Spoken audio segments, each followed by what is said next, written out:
Hello, hello, hello, everyone. And welcome back to season 5, episode 4 of T-Shirts and Tea Tuesday, guys, where we're always spilling the T-shirts and TT in these streets, and y'all be ready for it. So, guys, listen, we were out last week because we were celebrating, and we thank you guys for tuning in and staying up to date on what we have going on our social media platforms, which, by the way, we ask that you would like, share, and subscribe and follow us on all of our social media platforms under BIMP Corporation. Make sure that you click that notification bell so that you're notified anytime that we go live. And did I not already say? Thank you for tuning in to T-Shirts and Tea Tuesdays, guys. That's my jam. Y'all know that little theme song at the beginning, it always get me going every single time. And so that's why I love it so much. Thanks to Trey. Trey made this beat. He is phenomenal, guys. If you have not already checked him out, go on over to YouTube. He's over there. Check out some of his beats. You will love what he's putting out there. He's doing a really great job. And he's actually a native of St. Petersburg, Florida, which is where I'm a native from. So, guys, great things are coming out of St. Petersburg. We'll have more on that coming up. And I would like to go ahead and do our little informality housekeeping. Thank you so much, guys, again for joining us. Make sure that you put your comments over in the comment section so that we know that you're here. If you have any questions, anything like that, just let us know. And then I would also like to thank our production team for all of the hard work that they do to put into this show to make this show look, just fantastic. Y'all see.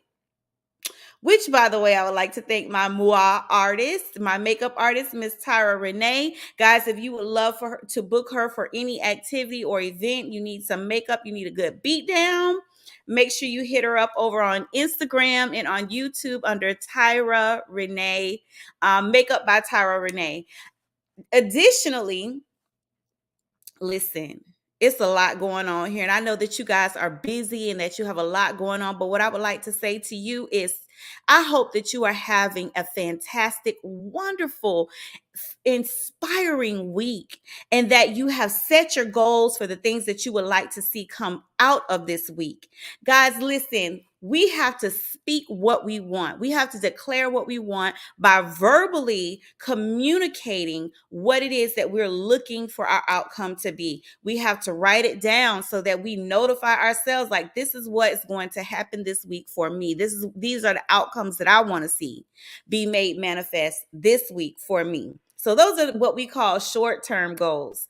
Okay, so guys, listen, I have not done product reviews in quite some time, and I am ready to get going on that. We have a lot of things coming up this year, a lot of things that we're moving and shaking and baking and making. So we'll be sharing a lot of that content with you all throughout the year. But in the meantime, in between time, I have 2 books, and I actually had 3. One of them I want to say I shared last year, but there is a huge boom with Black authors. If you guys have not been paying attention and you haven't had your ear to the streets, honey, we can come spill this tea for you this evening. So my granddaughter, I'm really like reading a lot of books to her because her verbal skills are just off the charts. Okay. She has great comprehension, great understanding. And so we read at least twice a day when she comes here, if not more than that. And she has 3 books that she really loves. One is called Hair Love. I'm sure that you all know about that one. That one was actually released last year, and they actually released like a little trailer, an audio trailer for Hair Love. I couldn't find the book, probably because she loves reading it so much when she's here.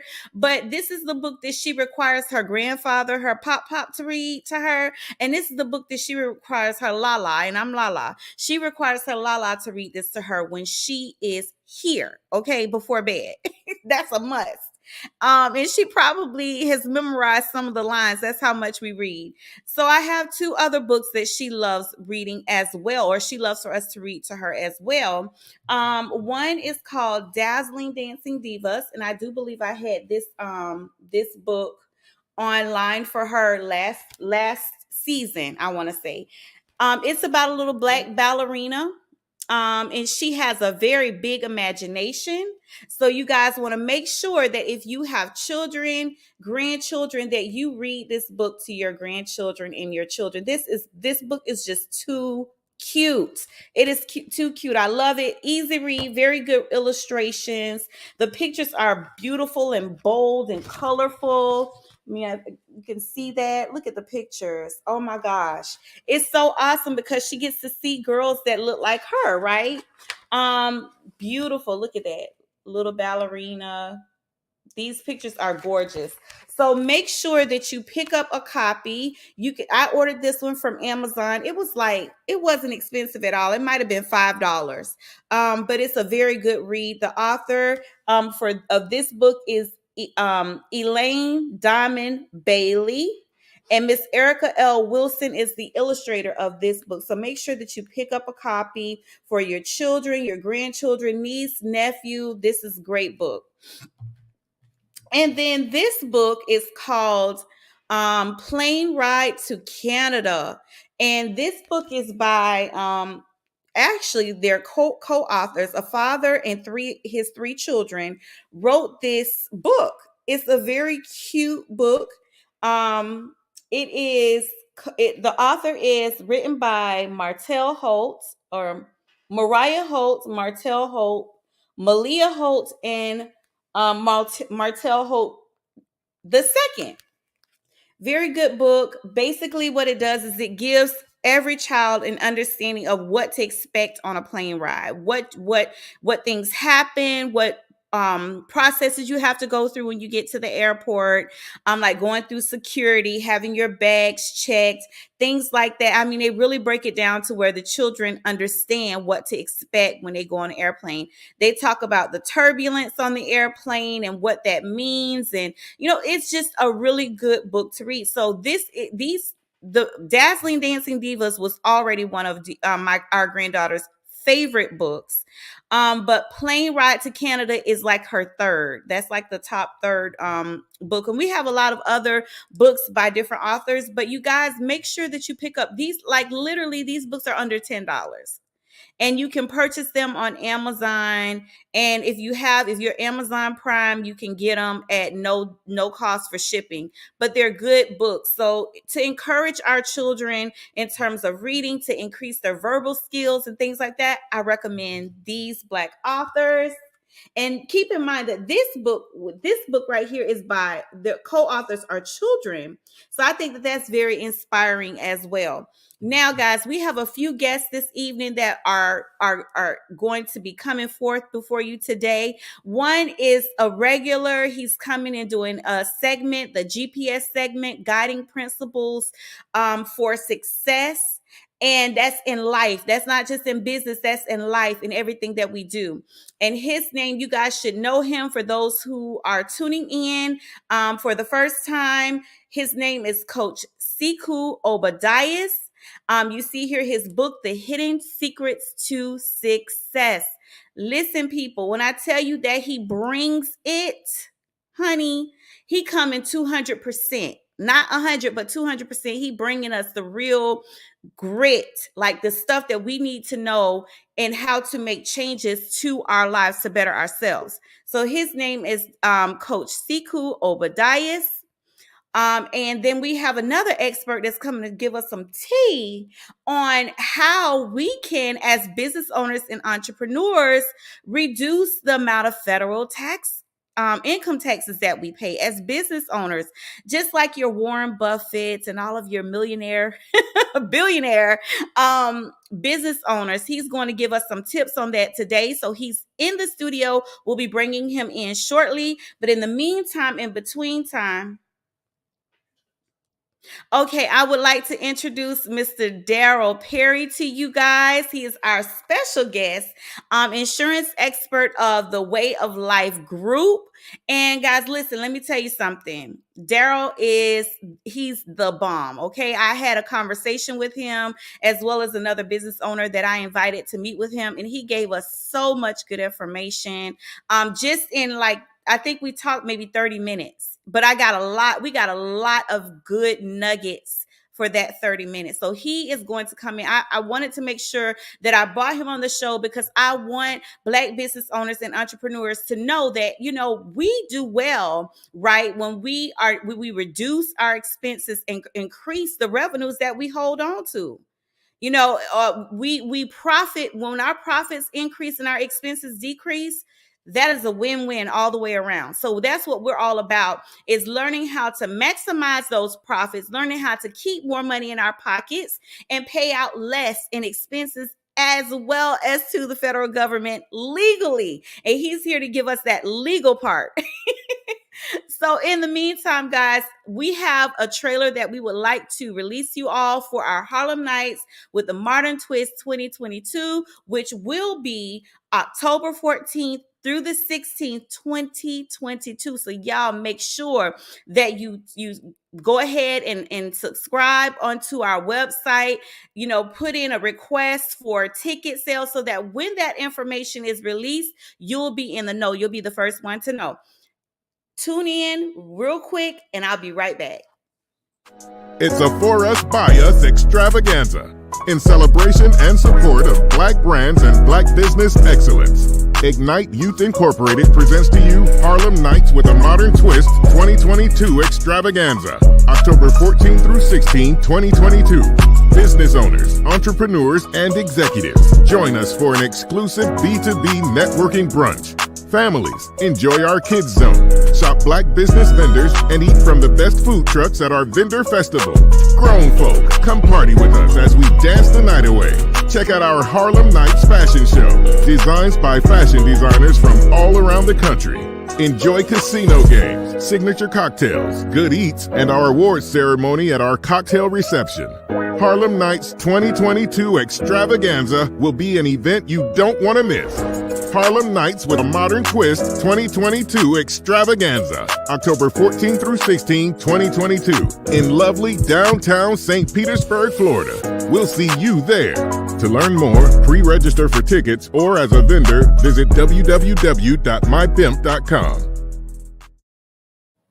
Okay, so guys, y'all might be wondering, because I know inquiring minds want to know, what is up with this Harlem Nights thing? Listen, Harlem Nights is all about celebrating and supporting Black businesses, Black business owners and entrepreneurs.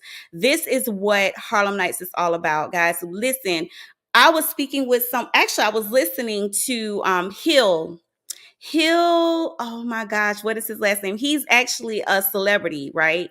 I was listening to him, and he was talking about how the buying power for Black people has increased from $1.3 trillion a year to $1.7 trillion a year. We are spending as a people $1.7 trillion a year. So with that being said, a lot of times, I've talked to a lot of Black people, and a lot of us are very interested in supporting each other. We just don't know where to go. We're stretched between all of these different groups that we're a part of on social media platforms.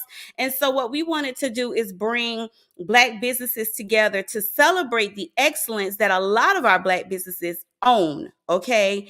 And the expert that we have coming on tonight, he's one of those individuals. He's one of those individuals who represents excellence in business. And so we want to bring exposure to Black businesses. We want to begin to circulate those dollars within Black businesses, because guess what? When we patronize Black businesses, we're bringing money back to our community. right? Our dollars are the dollars that are keeping many of these larger corporations alive, like your Walmarts, your Amazons, your eBays, Sam's Club, all of these big corporations. That $1.7 trillion is what we're pouring into those corporations. And then guess what? When we want to apply for a sponsorship or a grant, we've got to compete with everybody else, right? We've got to compete, and many times we don't get those dollars that we're asking for, but we're putting more in the pot than we're actually getting back. So this is our way of investing in ourselves. This is something exclusively for us, for us, by us. And so listen, this is what it's all about. It's all about celebrating Black businesses. So guys, just stay tuned. We are going to be giving you more information about Harlem Nights. There's a lot of big things transpiring right now. Y'all, these lights are hot. I'm sorry. These lights are hot. Hot lights. But we'll be providing you with more information to come about Harlem Nights. So stay tuned to that. In the meantime, in between time, let's get on with this expert advisor, Mr. DARYL Perry, honey. We are going to go ahead and bring him on to the platform. And y'all join me in welcoming Mr. DARYL Perry to the platform. Welcome, welcome, welcome. I think what you're trying to ask is why am I so insistent upon giving out to them that blackness, that black power, that black pushing them to identify with black culture. I think that's what you're asking. I have no choice over it in the first place. The blacker the berry, the more it can heal. We stay in tune with our ancestors so we can feel you're in the presence of a king. I ain't making you kneel. We took the project to the runway. Let's hide more seal. You get it? We do more than put up triple doubles, run a huddle, engineers, and we ain't making trouble. Well, only gift is good. Our time is coming soon. Before Mike moonwalk, we put men on the moon. Go ahead and cap that. Make something out of nothing, now that's black. Pray to God my people don't snap back. So position to avoid this black cat. I hope my mama proud cause I'm spreading peace. You didn't hear us struggle, so now we mumble on beats. Instead of hearing us teach, think of the things that we reach. Changing the world we preach, fighting your wars on the beach. My mind's a weapon, that's the only way I shoot you. So what you got to be scared of? I'm Black Future.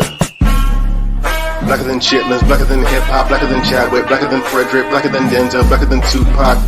Check your history, cause we got stacks. The whole world's been holding us back. I'm celebrating, I'm black. Blacker than Misha, blacker than Maya, blacker than Nina, blacker than Shirley, blacker than Oprah, blacker than Angela. Check our history, cause we got stacks. The whole world's been holding us back. I'm celebrating, I'm black. To me, we are the most beautiful creatures in the whole world. Black people.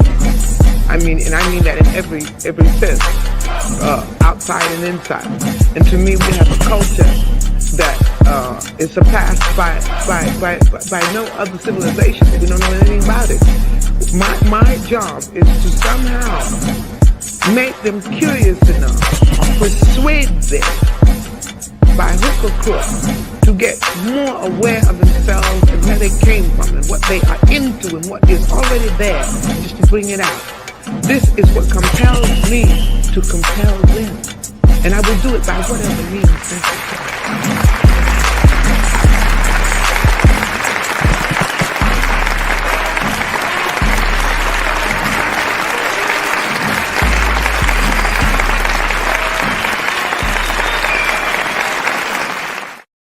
Yeah. I was like, what? He spit on lyrics like that? I love it. Welcome to the platform, Mr. DARYL Perry. Thanks for having me, Queen. Yes. Let me tell you something. That whole trailer was so befitting of our theme. So our theme this month, or this season for T-Shirts and Tea Tuesdays, or for BIMP Corporation as a whole, is the repair of the Black family. And so I told you when we spoke, when we actually spoke and I actually met you, I'm like, dang, you know what you talking about with the insurance and everything. I'm like, this is exactly what it's all about. This is what it's all about right here. Is, finding ways to figure out Mm-hmm. how the most successful people are able to go, and billionaires Yep. are able to go and not pay $0 in federal income taxes. That's true. Like, and it's crazy because we're like I said before, we're the ones that we're making them at trillionaires, millionaires, Yeah, billionaires. We're making them all of the coins that they keep in their pockets, us. this That is true. melanin. Bam. So, Daryl, before I get too far into my spiel or, what have you, I want you to give the people a little something like tell them who you are, tell them about yourself, and what it is that you do. Yeah, perfect. Well, first off, thanks again for having me on the platform. I appreciate it. I run an insurance Fun. agency. It's been 9 years in the making, running an insurance agency, and I started it kind of with not knowing insurance, but Mm, seeing that it was something people need. So now I run an agency that helps small businesses figure out ways to put benefits together, as well as insurance for themselves to help them build tax-free retirement income, and mm, also just to help them avoid compliance issues with not offering the right benefits. So basically, undoing a lot of the wrongs in our community. mm-hmm, Most Black folks think of insurance like a bill, or they remember the insurance guy coming by at the funeral home after somebody passed away. I'm trying mm-hmm, to recreate that because the white version of that isn't that. When you see a white insurance professional, it's usually your financial advisor. They're in a bank. It's more professional. So mm-hmm, my goal is the Way of Life group, kind of helping make insurance easy and help you mm-hmm. understand how I can help you get ahead if it's done the right way. Oh yeah, I love it. I love it. And that's some of the stuff that we talked about too was the insurance, and there were so many employee benefits, y'all. Small business owners can provide employee benefits to our staff. So like this is, or we can offer it. So Right. these are some of the things that we discussed when I spoke with you. Now Yeah. I want to ask you a question because most of us are just now getting to the place where we pick up extra life insurance for on ourselves, Uh huh. and we're starting to delve in a little bit more into the insurance industry. But there are a couple things that you shared with me in terms of wealth generation through the purchase of life insurance that I would like for you to kind of go into. But Okay. before you do that, I want to ask you, what are some of the biggest myths you've come across when presenting life insurance opportunities to our community? Oh yeah. So a big one is it's a gamble. Like, oh, it's a gamble. Now, my father fell victim to this because he was in the military at 19 and they showed Mhm. him term life insurance as a 19-year-old. So when you Mm, hear as a 19-year-old, hey, if you don't die in 30 years, nothing happens, right. that's where he got the idea of a gamble because typically our people are sold term because it's cheap. Whenever you see those commercials on Mm, TV or Colonial Penn, for example, they always have a black guy there for Colonial Penn saying, yeah. get life insurance for $10 a month. Mm, And you can, but that's term. It's going to run out eventually. So people think mm, all life insurance is a gamble, but the okay. permanent life insurance is guaranteed. When you have a permanent Gotcha. policy, all of us die. And I Right. hate to be morbid, but that's just a fact of life. So permanent insurance is always a guarantee. But if Mm-hmm. you only hear term, that's a big thing with our community is that it's a gamble. And then Right. also I hear they didn't pay. They didn't pay the insurance. Now, some of Mhm. that is basically a bad company. Unfortunately, some of our people have kind of predicated this by just selling cheap policies to people. Yeah. The most common I'll see is they sell accidental life insurance, but that's only if you Yeah. die of an accident. So Got I don't you. want to badmouth any company, but some companies push it all the time because it's Right. cheap and they get a quick sale. But then when the Mhm. person has that death happen from cancer, they're like, hey, where's my benefit for my life insurance? They're like, well, you got the wrong kind. So part Wow. of it's financial literacy for us to kind of read what you're buying, but it's Mhm. also just some people predicate the issue about it's getting a quick sale. So that's probably the main two. Okay. And the last is just people just hear this whole myth of buy term, invest the difference. Now, I wouldn't say Mm. it's a myth, but it's not explained correctly.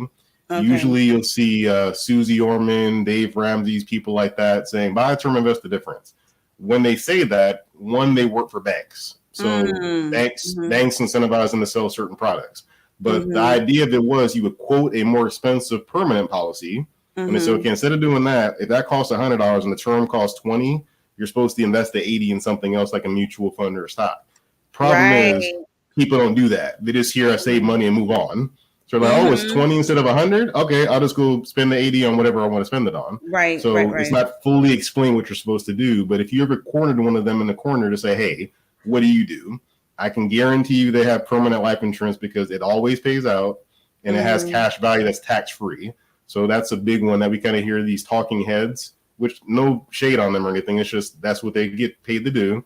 But if you know who's paying them, it's like a bank's not going to tell you don't do what benefits a bank. The bank's going to say, get a credit card, get a mutual fund, get a CD, the stuff that they make money off of, not life insurance because they don't make money off of that. So that's the biggest three, I'd say. Got you. So then what do you say to people who are like, well, I have life insurance through my job? Yeah, so that's a common one, but I have to ask people, like, what happens when you don't work there anymore? And they usually like, I don't know. Problem. And I'll let them know that that's a term policy. The term is with the company. Usually if you get free life insurance or like pennies on the dollar for it, that's usually the term of why you work there. So it's not 20 years or 30 years. It's just the term is while I work here, I'm covered for that. Now I've been doing this 9 years. I've probably once had somebody actually die that was working on the job and had life through the company help them. It's usually outside of work or something like that where it happens, like they're like between jobs. So I've rarely had it happen while they were employed. So that's one that it's like it's comforting to say, oh, I have life insurance. But they're usually small policies like $15,000, $25,000, and they don't have cash value. So people will mistakenly do this or have the policy while they work and then they retire. So they're 65, 60, whatever age, and they're like, oh, wait, I need life insurance now. And in my experience, when people call me saying I need life insurance, it usually means they can't get it. Because when you need life insurance, you're probably too old. You had some illness, like you said, hey, I just found that I had cancer, I need life insurance. Or, hey, I just found that I have this, I need life insurance. That's too late. So anybody that has life insurance through their job, it's great if it's free and all that, but make sure you get something else you can control, because a big thing with insurance, for life at least, it's just cheapest the day you look at it. Life insurance is cheapest the day you look at it. So you're never going to wake up 10 years from now and say, oh, it's cheaper. That's not how it works. You're looking at your age. So the people that wait, so I'm going to wait till I'm 50 to buy life insurance. No, I know many people of less melanation that buy life insurance when kids are born. They'll be 0 years old and buy life insurance. And as long as you do the right way, that's a great strategy because it ensures you the cheapest rate. And again, all of us pass away. So you're a guaranteed bet that you'll get more out of it than you put into it. Awesome. That's some good tea right there. Let me go ahead because this is T-shirts and Tea Tuesdays, y'all. I spilled the tea. You spilling it, so I had to go on and drink some of that up. That is some good information. Now, let me say this from personal experience. I've had a lot of family members pass away. They have no life insurance at all. Yep. So now we down to selling fish dinners. We asking other people to help donate. GoFundMe. Yeah. And then, most times it ended up in cremation. And then, you have some type of informal ceremony. But then there are all of these other obligations that are left behind for family members to deal with. What are some of the things that as a people we need to understand on how having insurance can definitely lead to generational wealth for the next generation?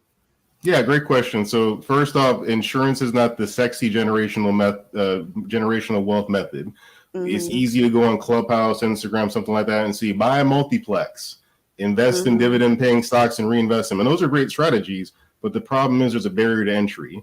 Everybody doesn't have the credit and the capital to buy a multiplex. It's great if you can do it, but everybody can't get into real estate. There's a barrier to it. Everybody's not a financial stock wizard to trade stocks and do Bitcoin and all this stuff. So usually in those rooms you'll hear this is for generational wealth, which a small select few can do that. They know what they're doing. Life insurance is the only super easy way for generational wealth because part of it's designed for that. It's made to say when you pass away, this generation's over, that generation gets a check. So it's the most pure, easy way of generational wealth. So I often get mad hearing those rooms and like listening to that, like, why isn't anybody talking about the easiest way to do it? That if Billy passes away, sister gets $50,000. That's wealth. Wow. Look at Master P. Master P is probably the biggest example. His grandma had a life insurance policy, passed away. He was a beneficiary. I think he got like 10 grand. and he used that to make no limit records. With $10,000 that gave him the wealth because he didn't have the money to start a record label, so that helped him do it. So that's a big issue, is that when you hear generational wealth, I think it was Dr. Umar mentioned this a few years ago, like we don't invest in life insurance enough because our white brothers and sisters do it like nothing. But we have this stigma of thinking like, well, I got to do something flashier and fancy, like buy a bunch of properties. And the challenge with that is those are all taxed. When you think of generational wealth, nobody thinks about taxes. So if you have a bunch of properties you're, will to somebody else, when you pass away, they got to pay estate taxes to transfer that to you. So that's not like an easy, just like stroke it and that's it. You got to pay taxes on that. And there's property taxes and other things. So life insurance is not taxed. There are 5 parts of life insurance in the tax code that are built for just life insurance specifically. So if you ever get really bored one day and look at the tax code, there are 5 parts that specifically speak about life insurance being tax-free. So when you think of that, a lot of these big corporations you mentioned earlier, like Disney, for example, Disney used life insurance to get started because his parents bought a policy for him, Walt Disney, back when he was young. Policy gained cash value. And then he's in the 1920s asking people to say, hey, give me money to start a company that has a theme park with a mouse. So if you think about that in the terms of the 20s, like who's going to give, I'm not going to give you any money for a theme park with a mouse. So he had to call his life insurance company and said, hey, I got cash value in there, right? Yep. I need all of it, or I don't know how much he took, but basically I need money out of my life policy. Okay. There's no approval. There's no underwriting. There's no application. You just call and say, give me what I have. And that let him start Disney. So these are things that our people think of these flashy ways for generational wealth, but this one of the biggest corporations of all time used a very slow and steady method of life insurance is tax-free, and they can build and follow the stock market without having the risk. And then I can get the money tax-free. So that's something big that we don't look at the slow and easy methods. We're looking at what's the flashy way. And I understand it gets attention and eyeballs, but if you actually sit someone down that has generational wealth, they'll probably take life insurance has something to do with it. Wow, that is like super duper interesting. I know I've heard another financial advisor kind of say the same thing, and it makes so much sense that to us it's like, sometimes we feel like we have to go the difficult way, and I know that oftentimes as well we put life insurance as an optional expense. So like if we running short in our budget for something, the life insurance is like the first thing to get X. We X it off real quick because we think that it really isn't significant. A colleague of mine I was with earlier today, I had a client I was helping earlier, and she mentioned that she had a life policy her parents got when she was young, and she's Hispanic, but like Hispanic and white. And she mentioned that my parents got me this policy when I was buying a house. I didn't have enough money to buy the house. So I used my life insurance to help with the down payment.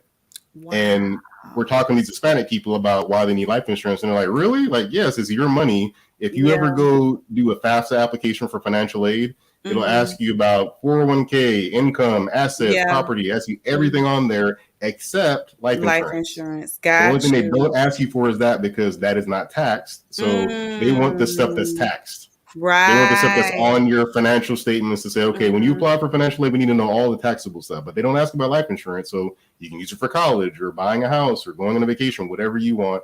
But it's just only in the wealthy circles you hear it. So if you ever kind of listen to podcasts about buying properties and stuff like that, every once in a while you hear somebody sprinkle in there like, yeah, I borrowed against my life insurance to buy a property, then I flipped it, yada, yada, yada. It's like a very small, quick mention. It's never like focused on. You'd be like, wait a minute, what did he say 5 seconds ago? And it's missed because all people hear is like, oh, I bought a property. I invested in something. They don't hear like, where did it come from? And that's the part that I wish people would slow down more, because basically insurance is boring overall. So I have to go rap on LinkedIn and rap on YouTube to get attention and say, hey, pay attention to this. That's the reason why I made that video. Like, I had to put different content out there to say, hey, this is important. I'm going to catch your attention with something different. But realize my work is to help you build generational wealth the easy way and hopefully the best way for you.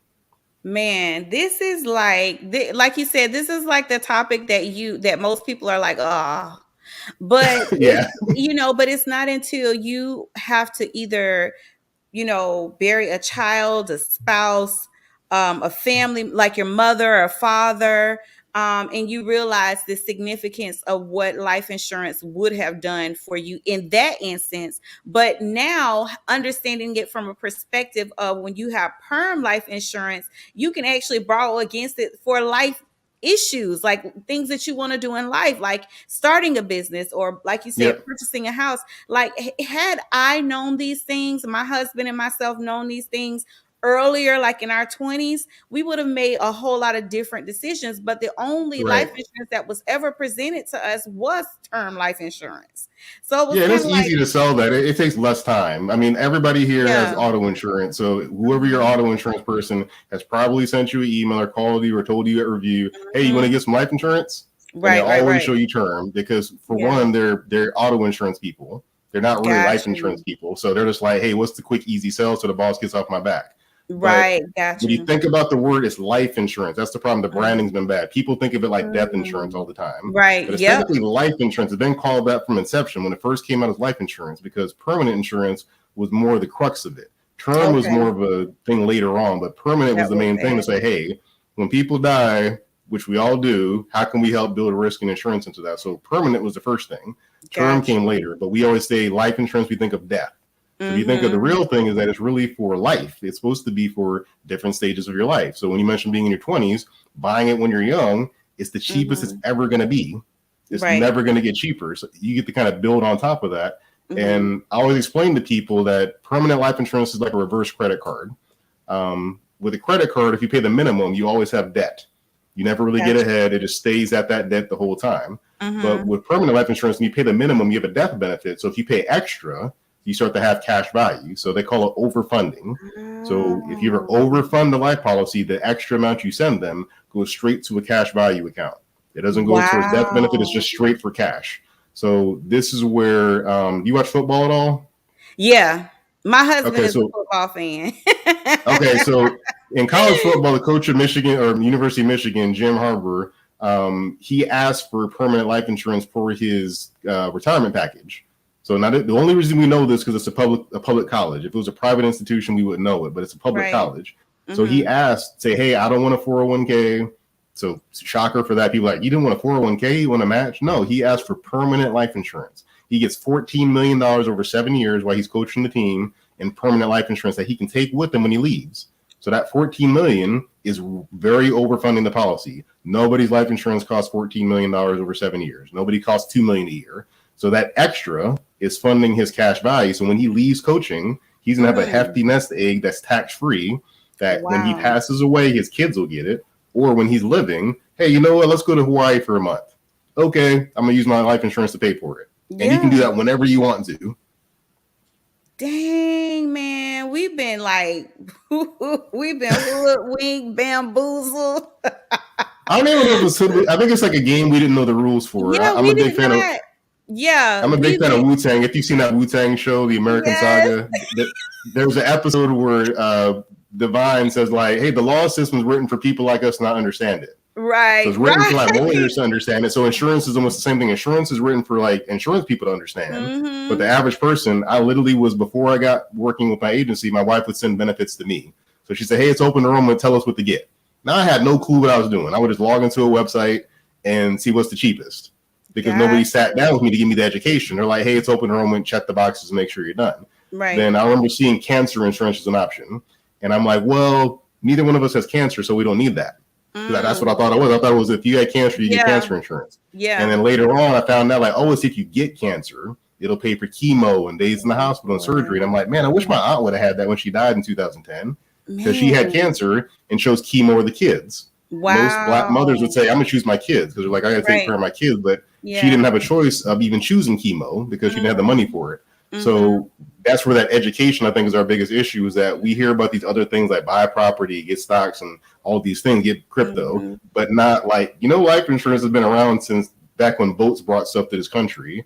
It's like the oldest financial instrument. We just don't think it's sexy. Right, exactly. I have I'm gonna share this and then we're gonna move on to the business part of it. But one of my cousin's son got into a really bad car accident. I mean, it was pretty much, could have been fatal.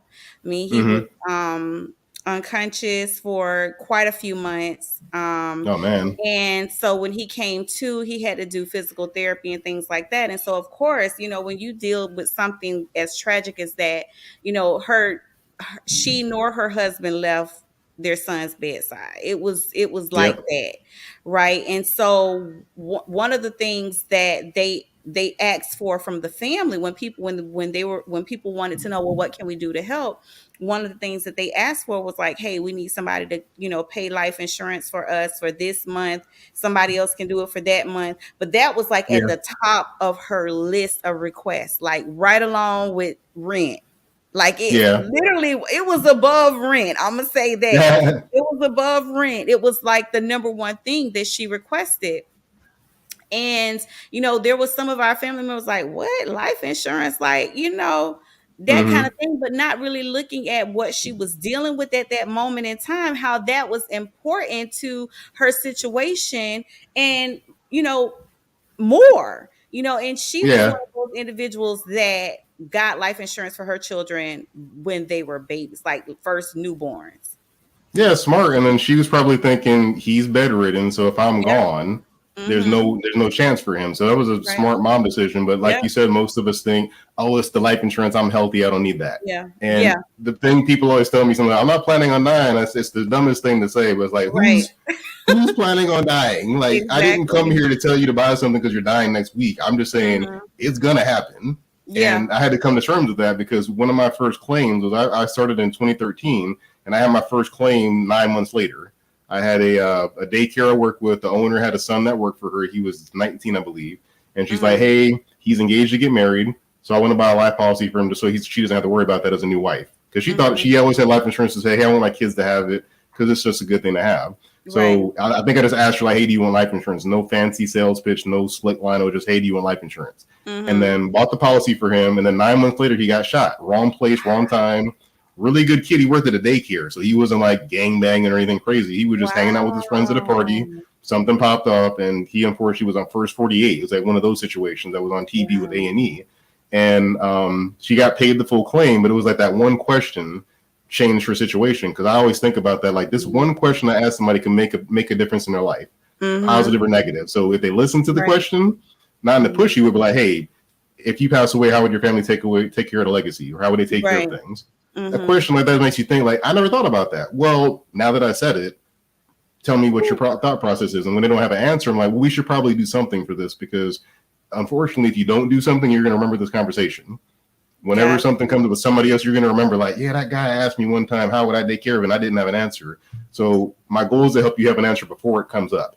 But I just asked her, and then she was taken care of. So I think it's very serious that it's not fun to think about. Talking about death is not my most fun thing. Even though I work in insurance, I do not like talking about death. It's not a fun thing.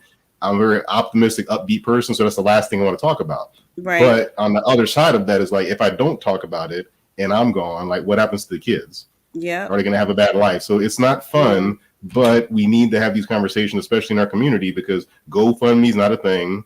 Just GoFundMe's for pay my rent, party, stuff like that. So when the real things show up, people can't see the real thing. They're like, is this a real GoFundMe, or just you ran out of money playing around? Yes. So we need guaranteed thing that this is a guaranteed promise to pay you, that when this happens, you get paid. So we could change our mind to understanding the investment. If everybody talks about generational wealth, you need to have life insurance. Nothing else does it like that.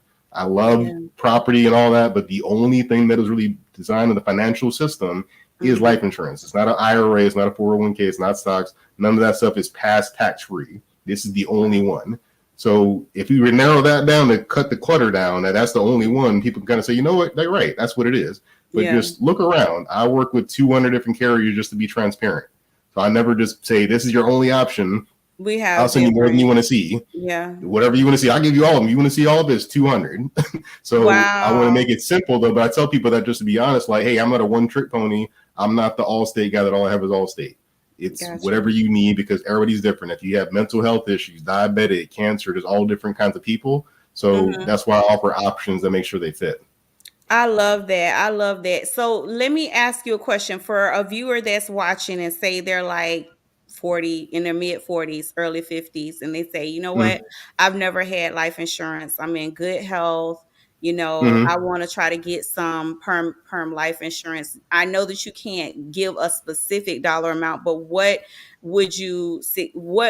Around what amount would they pay on a monthly basis versus someone who gets life insurance at 25? Yeah, I mean, in general, if somebody can say they can do like $50 to $100 a month for permanent life insurance, they can probably do something where it at least builds cash. Because some permanent policies would be just death benefits, so like a whole life policy. That's primarily just for death benefit. But if they get like universal life or something like that, 50 to 100, I have plenty of people that say, hey, I can't do a lot. So that's fine. You don't have to do a lot, because the cool thing about it is if you have like a good year, you can dump it in the policy.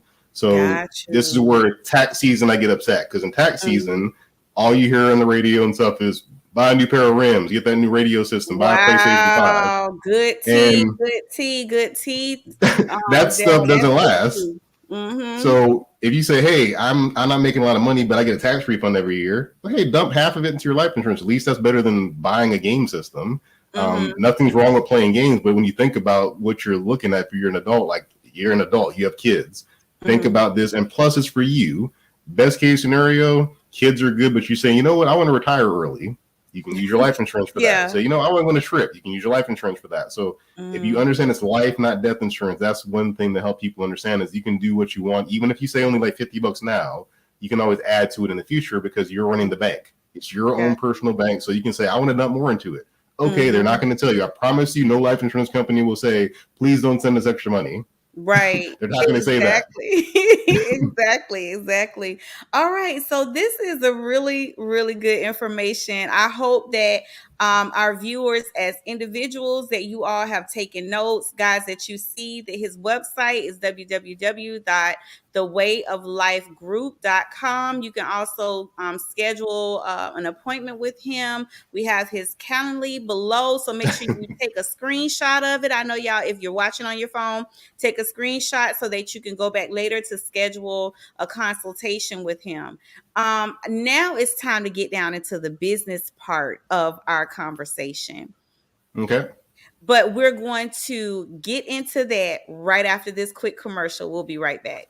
Welcome to BEMP, Black Heritage Enterprise Marketplace Corporation, an e-commerce enterprise platform created for Black business owners and empowered buyers across the globe. We are the platform that empowered buyers frequent most, the enterprise that our employees love working for, the parent company of BEMCO, Black Entrepreneurs Marketplace, a Black-owned e-commerce Black business membership marketplace, and a marketing and advertising platform for Black business owners.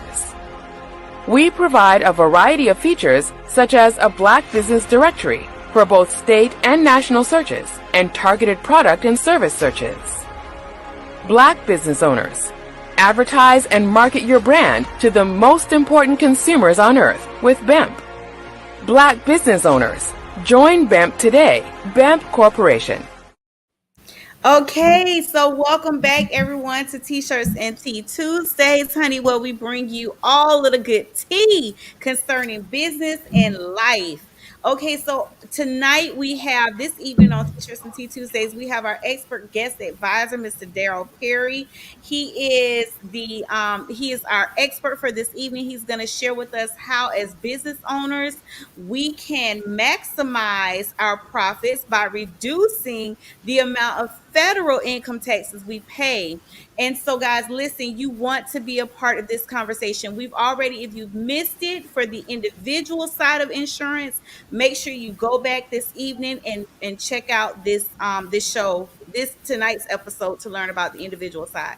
So with that being said, let's get into it. Let's get into it. Yes.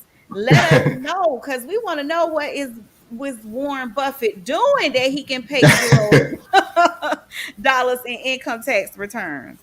Yeah, so first off, as a disclosure for all this, we're not talking about the Donald Trump way of paying no income tax of like inflating assets and lying about stuff. We're talking about the legit follow it by the book thing. So a lot of people might remember, I think it was 2019, people got mad that Jeff Bezos paid $0 in taxes with Amazon. Yeah. They're like, how in the world is Amazon paying $0 in taxes? He must be crooked and all this stuff. And when it comes down to it, a lot of it is tax credits. Now, a tax credit, for anybody that's filed their taxes at least once in their life, a tax credit is like free money from the government. They're basically saying there's credit for, like a lot of people know the child tax credit. That's one we're all familiar with, where if you have kids, you get that credit for having a certain number of kids. So we get that element with tax credits for children.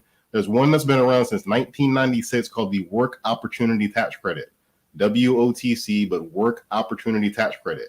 Now, oddly enough, when I ask employers if they heard of this, barely any say they ever heard of it. They think it's new. It's been around since 1996 and it's slated to go till 2025. Probably going to go longer, but they got to do that kind of as a legislative vote every year. Right. So it's been around since 1996, and basically what it is the government gives credits for hiring certain kinds of people. So it can be a veteran, summer employee, like summer hires. A lot of us have seen dollar stores, for example, saying we're looking to hire 16 and 17-year-olds. That's not just because they're cheap. They also get credits for that. Wow. Ex-felons. If somebody was a felon, we'll see people that say, proud to hire felons, give them a second chance. Sometimes it's a mission statement, but also they get a credit for that. Long-term unemployed. If they've been unemployed for more than 4 weeks, or depending on the states, like 4 to 8 weeks, there's credits for that. So basically what's happening, every employer now is having this issue with finding good workers. And Amazon was faced with this, but basically you would see headlines about Amazon doing $3,000 hiring bonuses. Now, the reason they were doing that wasn't every single person was up to $3,000, but certain people they would see, oh, Bill applied and he's worth $9,000 for a credit. I'll give him $3,000. I'm going to get $9,000. I give him $3,000. And that's what basically Amazon did, that actually 30% of their workers probably qualify for tax credit based on their wage. Because the big two for their workers is if you have a household that gets food stamps, or if you're TANF, temporary assistance for needy families, you're in one of those zip codes that have that. So basically based on their workers are hourly and they get a certain wage, a lot of them qualify for that tax credit. So if you think of all the workers in Amazon, if 30% get a tax credit that's as low as $2,000, as high as $10,000 or $9,000, then kind of do the math that he gets a lot of tax credits. So he had expenses that kind of took down things on his taxes, but the credits are, that's something you can't make up. Like an expense, when you have payroll and all that stuff, that's going to kind of do its own thing on taxes. But a credit's just, hey, well, this is magic. I got $2,000 for just showing up. And since most employers need to find workers nowadays, because there's this whole labor shortage, quote unquote, which we'll dig into, but they need workers. Now they can say, if I hire somebody, I get paid by the government to do so. Yeah, that is super interesting, especially like you said, coming off of the pandemic and, the unemployment numbers were high. And so this is a very good incentive for business owners to hire people that fit into this particular demographic. I also think that it's interesting that a lot of these larger corporations took advantage of the PPP loans and the advanced EIDL targeted EIDL grants. They took all the grants. They took all the money. I mean, even had the ERC, the ERC, the Employee Retention Credit. You got tax credits for keeping people during COVID. So they just took anything they could. Yeah. But much to your point, they have the bandwidth. Usually, like a large corporation, they have a legal department, CFO, and all this, so they can keep an eye on this stuff. But the small business is like, well, it's just me. I have one assistant. So part of it is partnering and having synergy with other people, because prior to this, I would just tell somebody like, hey, just go to the IRS website, fill the forms out. But I kind of started seeing like, well, they need more bandwidth for it. So some insurance carriers will help you with that by saying, hey, if you offer our products at no cost to you, we'll also help you with tax credits. So you mentioned earlier benefits. A lot of benefits don't cost an employer. Most people think because they work at a large corporation, they would see, I work for Delta Airlines and they're paying half my health insurance. Now, when you get to a large corporation, they almost have to do that for large corporations. But a small business is say, hey, I'll just offer you dental. I'm not going to pay for half of it. I'll offer it to you, and I get a lower rate by offering it to you. So all of these things that you need to hire people, that's what's going on. It's not really a labor shortage. It's more like the standards have increased. So you think about your first job. My first job was working at a Wendy's. No, actually, Old Country Buffet, washing dishes. So then my next job was working at a store selling TVs. Then it was like you was up things. Yeah. So COVID kind of showed standards have been changed. People had standards before COVID that have increased. They say, you know what? I deserve $15 an hour. I kept hearing about it during the election. They've been debating it in the election for the whole 6 months of debating. I deserve $15 an hour. Or, hey, they're talking about maternity leave. I deserve to work someone that has maternity leave. So what's happening is people raise their standards. So there's no labor shortage. It's you don't give a right offer. Your offer isn't right. So offering benefits is one way, but using these tax credits to make the offer better, to say, hey, I'm going to get $2,000 hiring you. I'll give you a $500 hiring bonus. That's okay. And that's what's happening. So all these places you see doing hiring bonuses, some of it is they're ponying up the money, but a lot of it is they're seeing you qualify for credit, and then they'll give you an offer based off of that credit. Got you. Now that's, hold on, let me get all the tea. Man, this is some good tea. It's like having this conversation with you is so essential because a lot of us, what we've learned to do is kind of like outsource work because we really just, on top of paying, for unemployment benefits, workers' compensation, all of the Social Security, Medicare, and all of that, many of us are misinformed. So having this type of information coming across the platform like that, when it comes to like hiring employees and the deductions that we get for that, it makes things kind of round off a little bit. You get what I'm Yeah. saying? Most of the Yeah, and it time, creates that stability too. yeah. Yeah. It makes us feel like, oh, well, I can't hire someone full time because if I hire them full time, I'm going to have to pay benefits, so it's already enough that I'm having to match what they're paying for Social Security and for taxes. Now now I have to match that, and then I have to match the insurance too. So it makes it Right. seem as though you're paying more than what you really can afford to have full-time employees. So what a lot of people are doing is shipping jobs off to overseas, Yep. paying other individuals from overseas because they come at a cheaper rate. But And this this is kind partly why of that credit exists. That's partly why they started doing the credit. Like, we need to okay, incentivize people to hire domestically because you can't get this credit for hiring abroad. They're not a U.S. citizen, so there's no tracking of this thing. So that's a big reason, was like, we want to keep American workers employed.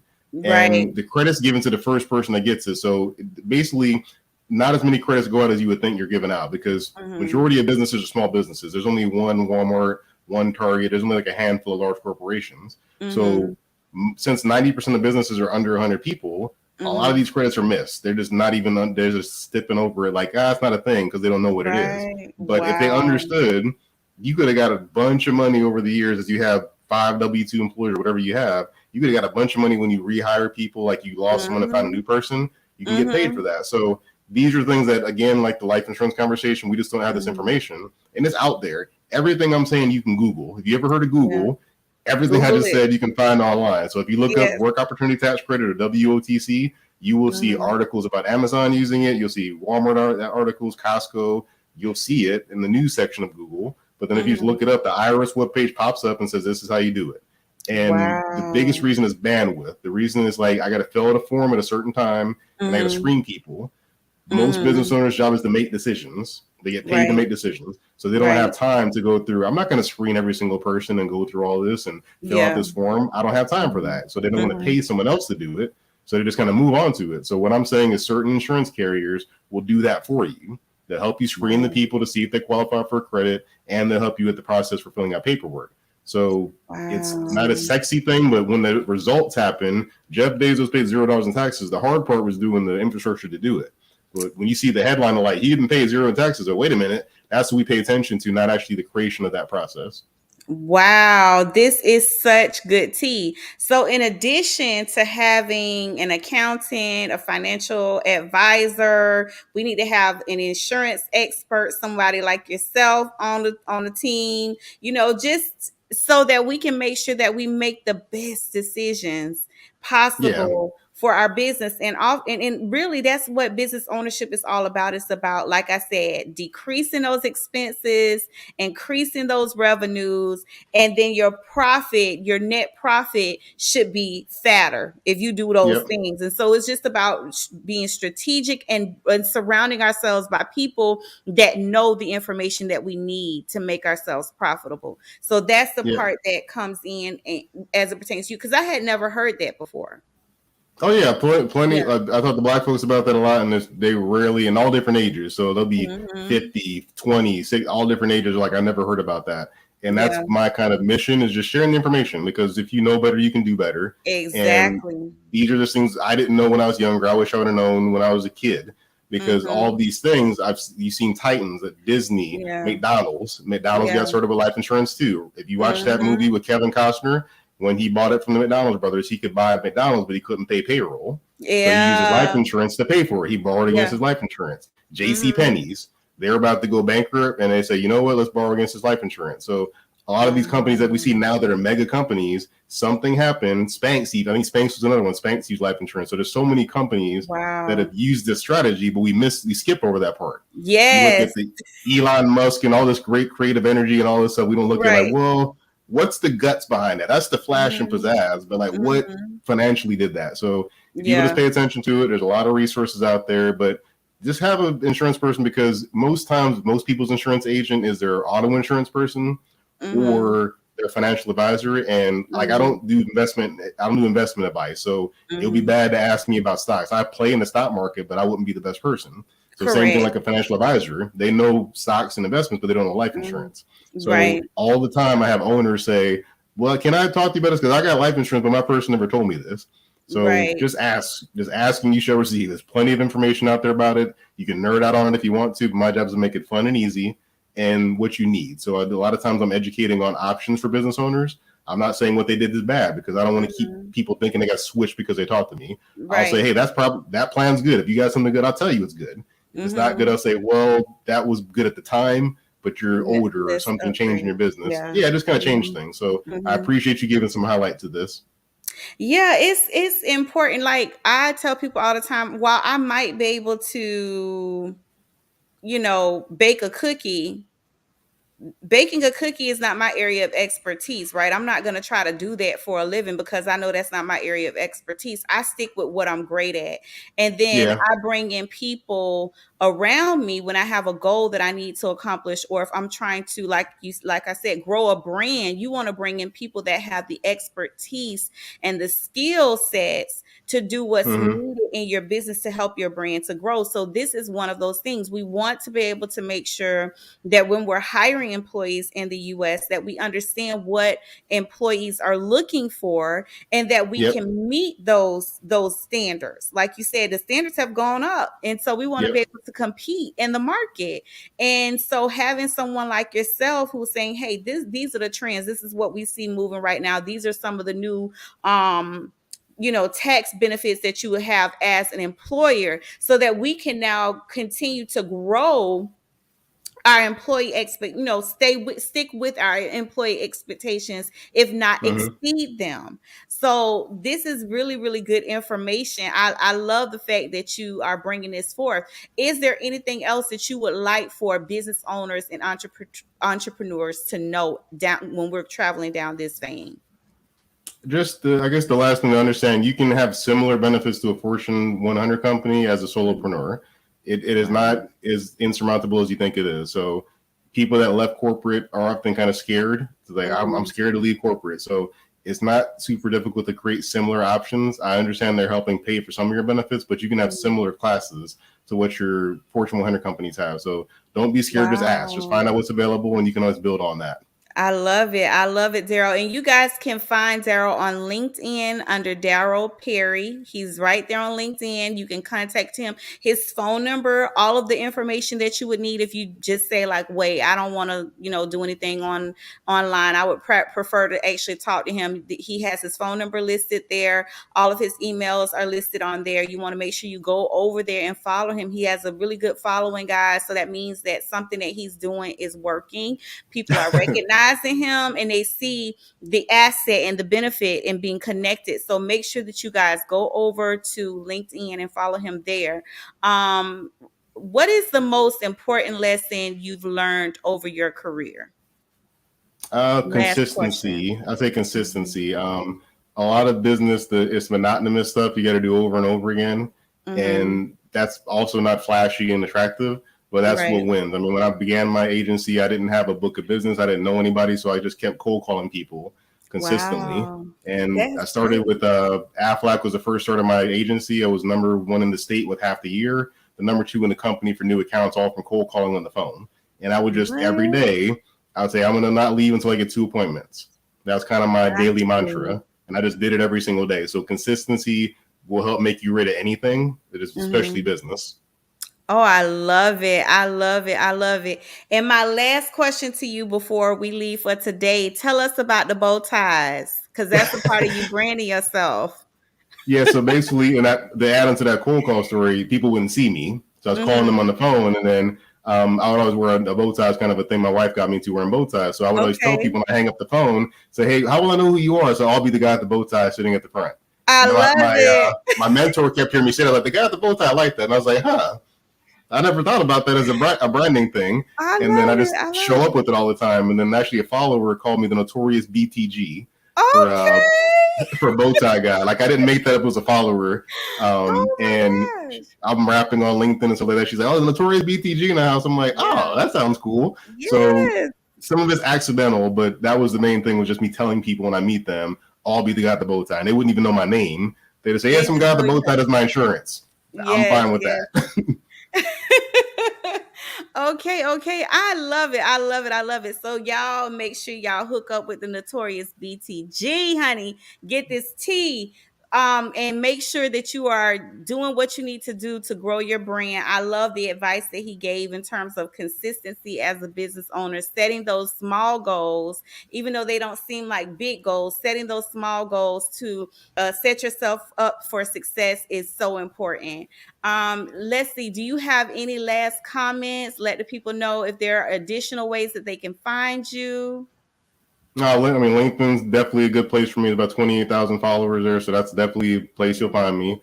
But just my mantras: have a plan, not a plea. So whatever you decide to do, just have a plan, not a plea when it comes to protecting yourself. Right. Good. Thank you so much, DARYL, for joining us this evening. We really appreciate you for being on the platform. The information that you shared has been invaluable, and we are going to be in touch. Like, this is going to be a continual working relationship, a partnership between us and BIMP Corporation and yourself and your business. So once again, I want to say thank you so much for joining us this evening. You have a blessed evening, and I'll be in touch. And guys, make sure that you reach out to DARYL. Thank you so much, Queen. I appreciate you. Thank you. Have a good evening.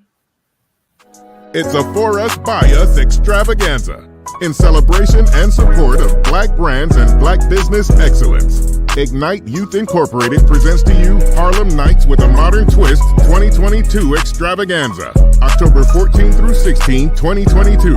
Business owners, entrepreneurs, and executives, join us for an exclusive B2B networking brunch. Families, enjoy our kids zone, shop Black business vendors, and eat from the best food trucks at our vendor festival. Grown folk, come party with us as we dance the night away. Check out our Harlem Nights fashion show, designs by fashion designers from all around the country. Enjoy casino games, signature cocktails, good eats, and our awards ceremony at our cocktail reception. Harlem Nights 2022 extravaganza will be an event you don't want to miss. Harlem Nights with a Modern Twist 2022 extravaganza, October 14 through 16, 2022, in lovely downtown St. Petersburg, Florida. We'll see you there.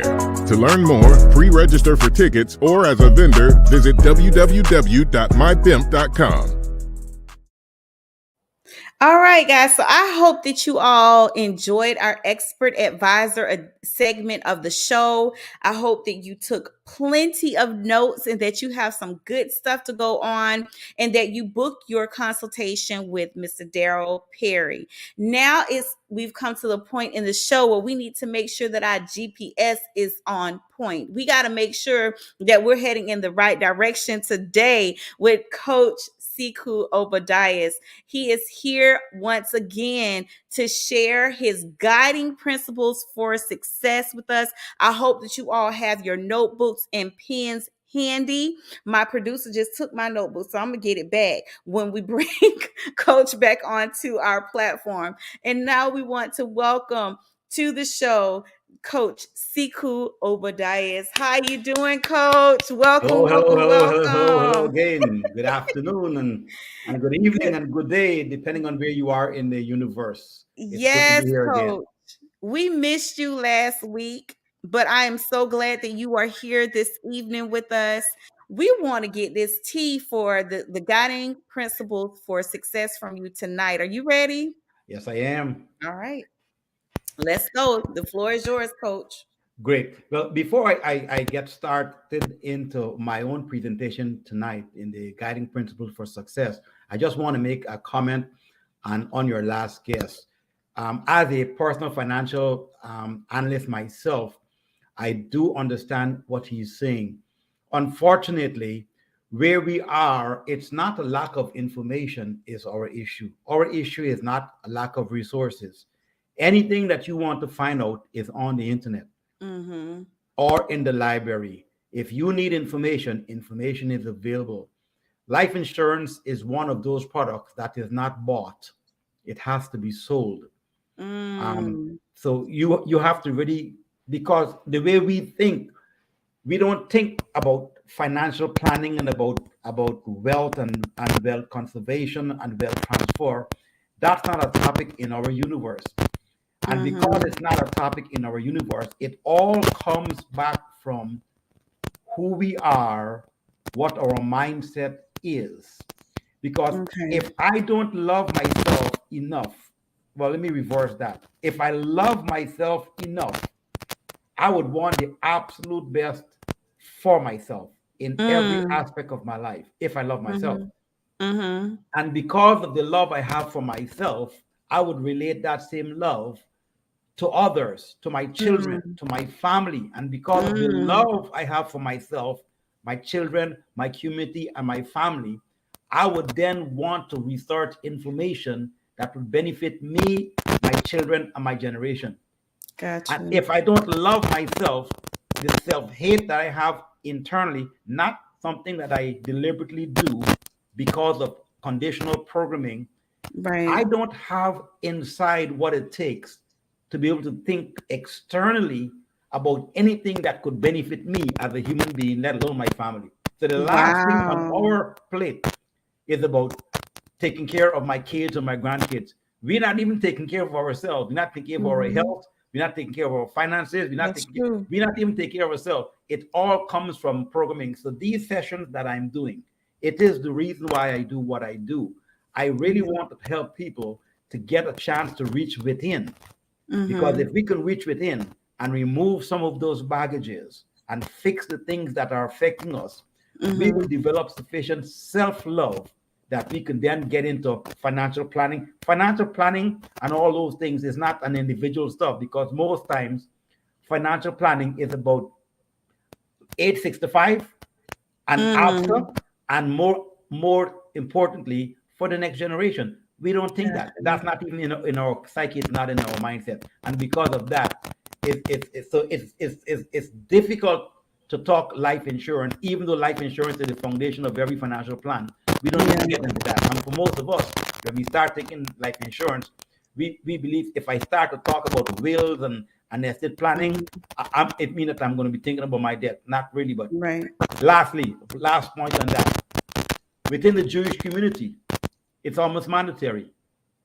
So you cry when there's a funeral, you cry and you're sobbing, but soon as the tears are dried, it's time to start smiling, because you know that this family is going to get hundreds of thousands, if not millions of dollars in some life insurance, because we absolutely have to die.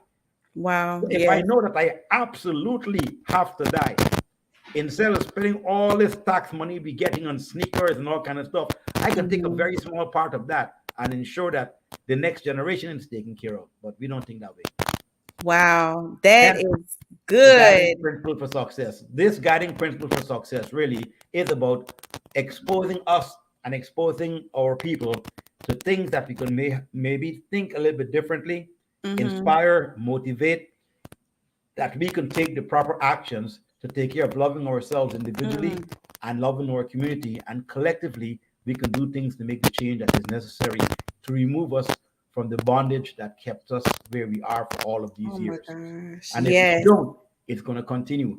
No matter how much information we have, no matter how much resources are poured towards us, if I don't fix the things that inside of me, the effects of negative experiences, if I don't fix the negative programming, the thing that kept me back, if I don't fix those things, information, tools, resources are nothing more than tools for the person with a made-up mind.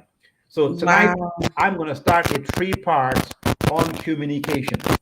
Okay. And the reason why I'm going to do a three part, because it is very voluminous and it's very important and essential. So tonight, we're going to start part 1 on sight. And I'm going to start by quoting Wolfgang Goethe. It's a German author that was credited for this quote. He said, "Look at a man the way he is, and he only becomes worse. But if you look at a man as if he were what he could be, then he could rise to become what he should be." Wow. It's all about sight. So when we talk about sight, I want to remind people that everything that you have more than enough. Anything that you want to be, you really are more than enough, because you were created by a powerful God with an unbelievable mind to design the life that you choose and live the life that you could. Then why be settled for less? Right. These principles for success are designed to help you to open up and explore that you could make the changes and live the way you want to live. On today's topic, we're going to talk about seeing. What do you see when you look out? Remember that the sight is not only physical sight, but when you look out, the way you feel is also part of what you see, because what you see is really a reflection of what's inside. Michael Jackson talked about the man in the mirror. Well, when I look out, what I see is one thing, what I physically see. How I interpret what I see is a direct reflection from what's happening on the inside. Wow. My eyes are nothing more pretty much than a glance to the inner side of my soul. That's what my eyes are. So when I look at my surroundings, how do I view the world? How do I view my circumstances? How do I view my condition? When I look at people, what is my view of people that I come into contact with? What is my view? All of my views, my sight, is a reflection of how I feel on the inside. Wow. So let's talk about the mirrored view. The mirrored view. If I am insecure, if I feel insecure, if I have all kinds of trust issues based on the things that have happened to me in the past, those issues that I have that allow me to have insecurity and trust issues puts me in a position where it becomes difficult for me to trust people. So everybody that comes around me, I'm always fearful of this person going to take advantage of me. It's not that the person is going to take advantage of you. Yes, you need to be protective, because hurt people hurt other people. Right. But the reason why we feel the way we feel is because of how we feel on the inside. If I feel insecure, right? If I have feelings of fear of failure, fear of success, fear of boundaries, fear of crossing the boundaries, fear of stepping outside of my known. If I have those fear, it becomes very difficult for me to attain things, because in order for you to attain things, to rise to the higher level that you want to attain, you need to step outside of your comfort zone. All of the things, check this out, all of the things that life wants to bring you, that are the greatness that you want, to live the life you want, all of the best things in life are always found outside of your comfort zone. Wow. I have to be able to step outside of my comfort zone. But it is difficult for me to step outside of my comfort zone if I am barriered on the inside with fears of trying, fears of failure. And because of those things, we don't try, we don't test things, we don't try new things. Now the scripture said, I ought to knock, seek, and ask. And it's not conditional. It said, if you knock, seek, and ask, it shall be granted unto you. Yeah. May I remind my listeners that finding is reserved only for the seeker. Wow. But you're not going to be able to seek if you have issues on the inside. You're not going to be able to knock. You're not going to be able to search, because you're always fearful of what people are going to say, how they're going to view me. Well, people's view of you is projected in how you view yourself. I just want to leave this last thought with you as I kind of wrap up on this. Here's the good news. You can change. You're never too old to change. And no matter what you've done in life, it's never too late to change. Gotcha. But change begins by making a decision to change. It is my hope that as you listen to me dropping these few words, that the principle on today is sight. In order for me to see the world The way I want the world to appear, I have to see on the inside first. If I can fix me on the inside, then the world around me will fix and adjust to me based on how I view myself. The world is not a bad place, except if I feel it's a bad place.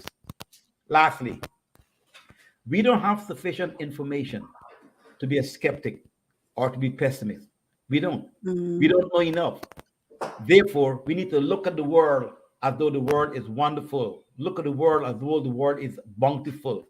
Look at the world as though that everything is possible.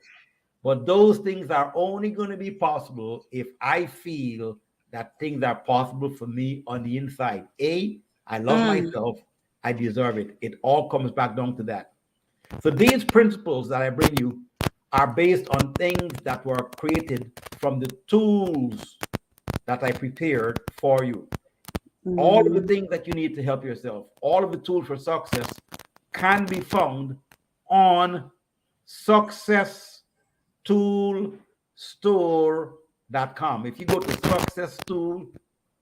successtoolstore.com, on there you have a number of a wide variety of all kinds of tools that you can use to help yourself. Okay. And the secret to success, which is the last book that I wrote, it's on sale for $1. So if you get that book, The Secret to Success, for $1, go to successtool.com, and I hope that you will take these tools, these little principles, and hope that you're inspired sufficient to make the step. If you are willing and bold enough to make the first step, we have all of the tools and all of the resources to guide you through to the finish line. It has been my honor to spend a few minutes with you in today's guiding principles for success. Bye for now. Stay positive and stay inspired until we meet again. And I shall see you at the top. Coach Siku signing off. Thank you, Coach. Thank you so much. Thank you. Listen, guys, that was a good old treat we had at the end of this segment. Was just awesome. So I hope that you all took away a lot of tools to assist with, business, making money. And then on the personal side, healing and restoration and repair within ourselves. Guys, don't forget that this season 5, our theme is the repair of the Black family. And we learned back on the first episode of T-Shirts and Tea Tuesdays that repair of the Black family has to do with us first as individuals. And so this is what Coach Siku Obadias was saying about, listen, we have to get with ourselves. We have to begin to, a lot of us adopt a lot of the trauma and the things that happen in the result of those effects from the trauma as something that belongs to us personally. This is just who I am. But these things we were conditioned to believe that based upon the experiences that we went through. And so what Coach is giving us is he's giving us some really good tools to succeed and to overcome these obstacles and things of that nature. He's also discussed previously that a lot of the things that we inherit are things that have been taught to us from generation to generation. So if I'm paranoid that somebody's taking advantage of me, 9 times out of 10, it came from whatever parent raised you.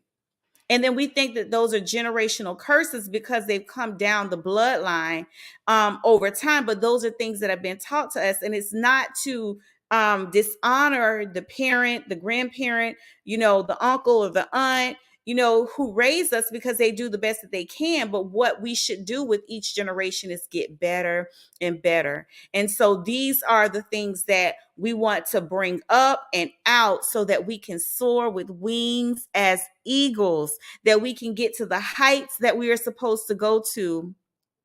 So that we can accomplish the things in life that we are supposed to accomplish. We cannot do those things when we have all of this stuff weighing us down. Right? We can't. We have to, if we want to soar, we gotta alleviate a lot of these traumas, a lot of the baggage, a lot of the burdens. So with that being said, please make sure that you go to Coach's website. school tool successtoolstore.com. That's www.successtoolstore.com. And guys, make sure that you buy his book. You saw the book, it's $1. This hidden secrets to success. Come on now, we can invest $20 a month into ourselves. The Hidden Secrets to Success by Coach Siku Obadiah. So guys, make sure that you head over to the store. We're going to close tonight by saying thank you so much for tuning in to T-Shirts and Tea Tuesdays. We do hope to see you on next Tuesday. And guys, we hope that you have a fabulous, terrific, and beautiful week, and that you enjoy your weekend, and that you stay safe and blessed. And with that, we will see you on Thursday evening for Bimp on the Spot with Taz. And we will see you back on here Tuesday evening, T-Shirts and Tea Tuesdays. God bless you and have a wonderful evening. Goodbye.